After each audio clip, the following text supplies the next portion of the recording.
kung hindi po ako nagkakamali, sir, meron 2 million pesos cash na pwedeng i-pick up ng mga congressman ngayong linggong ito. At baka yung iba, mas mataas, baka yung iba, for whatever reason, hindi binibigyan. Hindi ko po alam kasi hindi ko po kinukuha yung akin.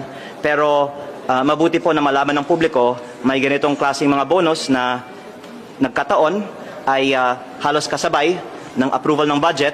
Nung Oktubre din, dagdagan ko po, may 1.5 million pesos na ibinigay sa araw ng pagboto para sa budget. At buwan-buwan, meron pong mahigit kumulang 1 million pesos per member. Ang lumalabas po, ang isang representante ay may 20 million pesos of MOOE at sweldo kada taon. Times 318, ito po ay mahigit 6 billion pesos. Ang MOOE budget ay itinaas ng 7.8 billion pesos. Kaya in some ways po, maaari nating sabihin na